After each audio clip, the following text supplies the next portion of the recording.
क्या आपने कभी सोचा है, अगर आपके सबसे डरावने सपने आपके घर वालों के साथ सच में हो जाए तो क्या होगा?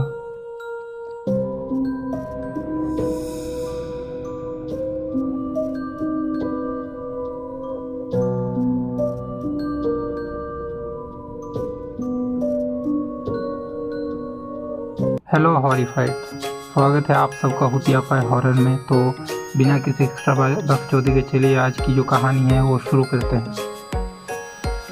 तो ये कहानी है मेरे अपने गांव की।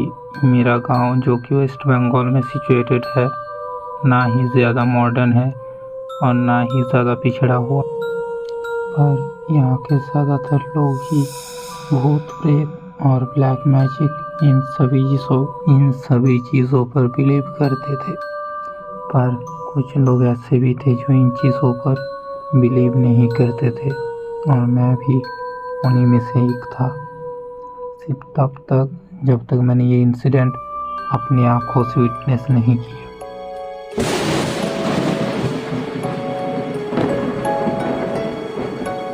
ये घटना है आज से 2-3 साल पहले। मेरे ही घर के बगल में 2 घर छोड़ के तीसरे घर के एक लड़के की उस लड़के का नाम था सुमित। ऑब्वियसली रियल नेम नहीं, क्योंकि उसको अगर पता चला कि मैंने उसके साथ हुआ हादसा दूसरों को कहानी के रूप में सुनाया है तो मेरी गांड तोड़ के रख देगा वो। एनीवेज, कहाँ था मैं? हाँ, तो आपको शायद पता होगा, हर 7 अमावस की रात के बाद एक महा अमावस की रात आती है। ये कहानी उसी रात की है।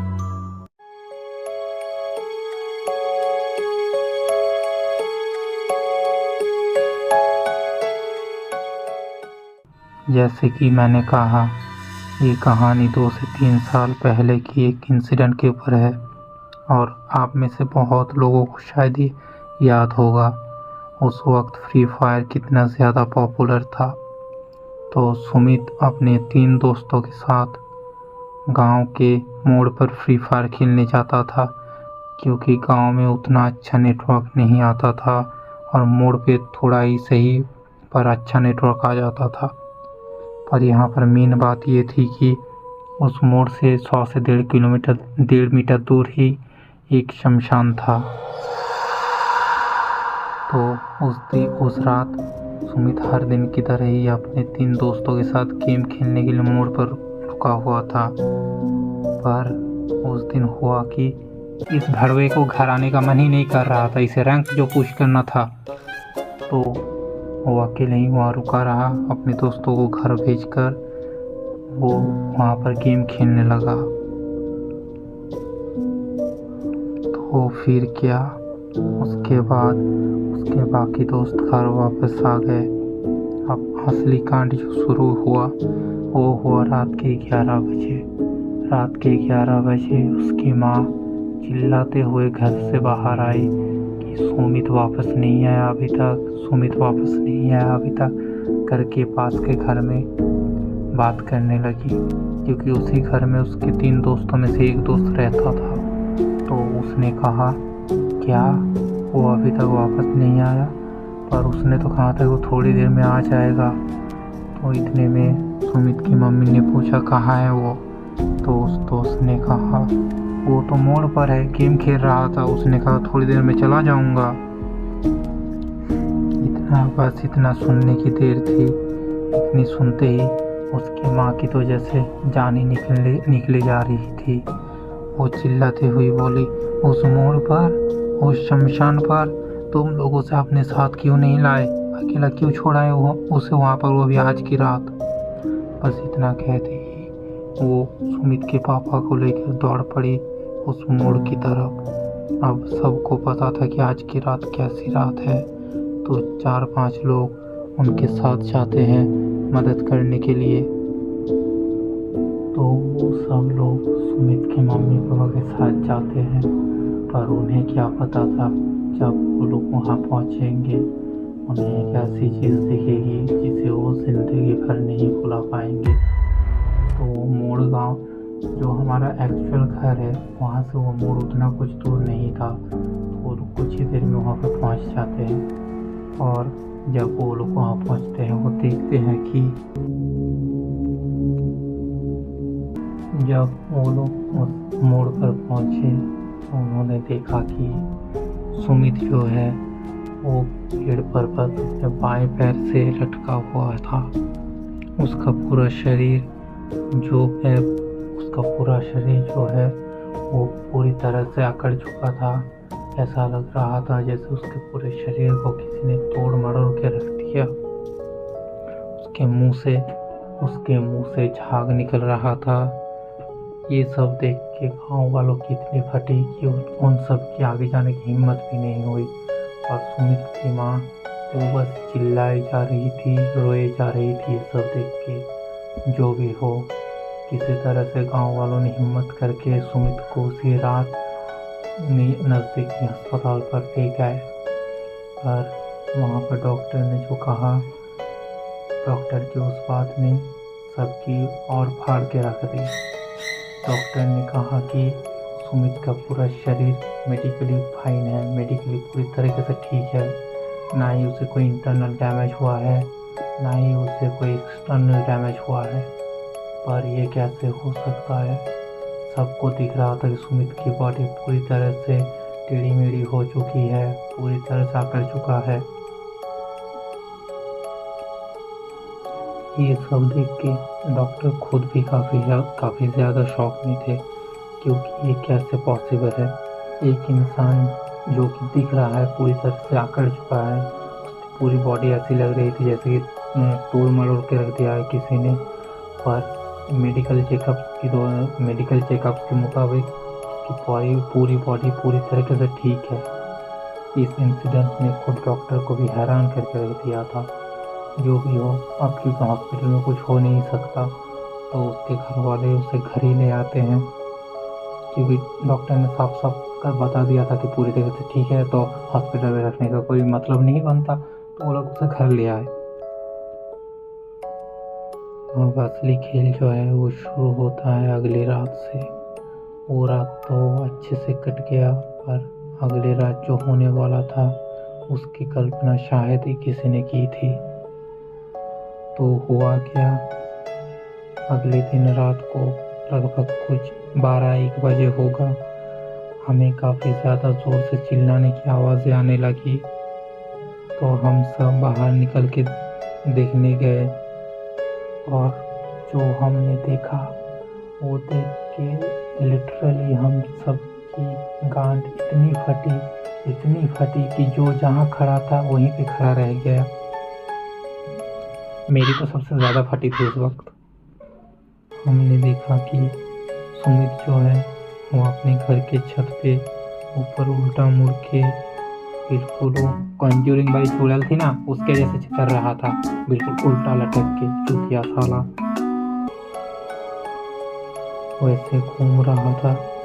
ये देख के मेरी इतनी बुरी फटी कि मैं आपको शब्दों में बयान नहीं कर सकता। तो जो भी हो, मैंने देखा कि गांव की काली माँ के मंदिर के पुजारी जी वहाँ मौजूद थे, और वो सुमित को शांत करने की कोशिश कर रहे थे अपने मंत्रों के द्वारा।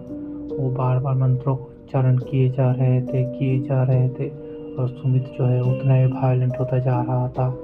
वो जितने तेज़ी से मंत्र पढ़ते, सुमित उतनी तेज़ी से हरकतें किए जा रहा था। पर कुछ देर बाद सुमित जो है वो बेहोश हो गए, छत पे ही गिर जाता है, और बाकी लोग, उसके घर वाले किसी तरह से उसे नीचे उतार कर लाते हैं, और वो रात जो है वो उसी तरह कट जाता है। अगले दिन सुबह सब कुछ पहले जैसा ही था। सुमित का बॉडी फिर से उसी तरह सकड़ा हुआ था, ना कुछ खा रहा था ना कुछ पी रहा था। पर अब कहानी आती है रात की, और आज की रात जो हुआ वो मैं सच में आपको शब्दों में बताकर वो डर मैं आपको महसूस नहीं करा सकता। रात को फिर से 12 से 1 बजे की भी आज भी हमें चिल्लाने की आवाज़ें आई। सबको पता था कि कहाँ से आ रही थी, तो हम सब गए। आज सुमित जो है वो कल के जैसे उल्टा नहीं चल रहा था। आज वो बिल्कुल सीधा खड़ा था, ऊपर आसमान की ओर देख रहा था। और जोर जोर से हंसे जा रहा था। एक ऐसी हंसी जिसे देख के जिसे सुन के सुनने वाले के जिस्म से उसकी आत्मा ही बाहर निकल जाए।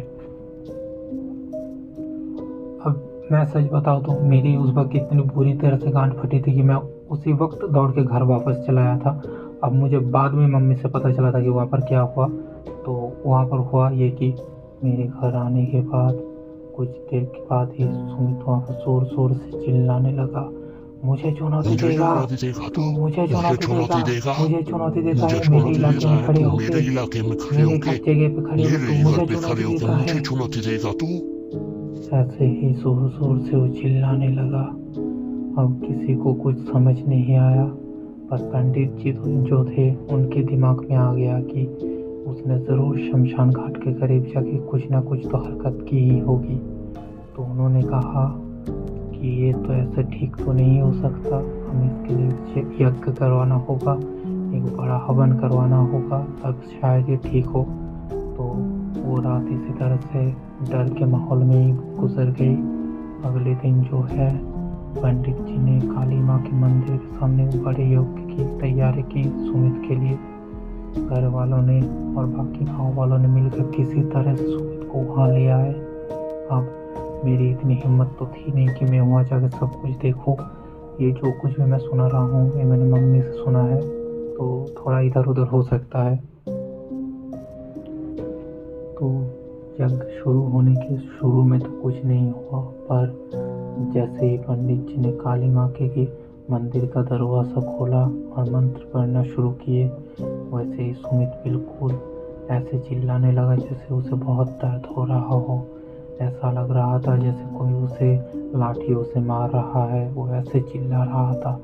पंडित जी ने सामने से पूछा, बोल कौन है तू और क्यों इसे पकड़ के रखा है। तो शुरू में तो उसने कुछ नहीं कहा, पर धीरे धीरे वो यज्ञ की आग जितनी बढ़ने लगी वो बोलने पर मजबूर हो गया। और यहाँ पर खुला असली राज की उस रात हुआ क्या था। तो हुआ क्या था कि उस दिन जब सुमित के दोस्त घर वापस आ गए थे, तो इस बहन के लौड़े ने मजाक में उस मोड़ पे भूतों को चुनौती दे दी। बहन के लौड़े ने भूतों को चुनौती दे दी कि हाँ ये सब तो वैसे ही डरते हैं, मैं नहीं डरता, आ जाए जिसे आना है, देख लूँगा सबको।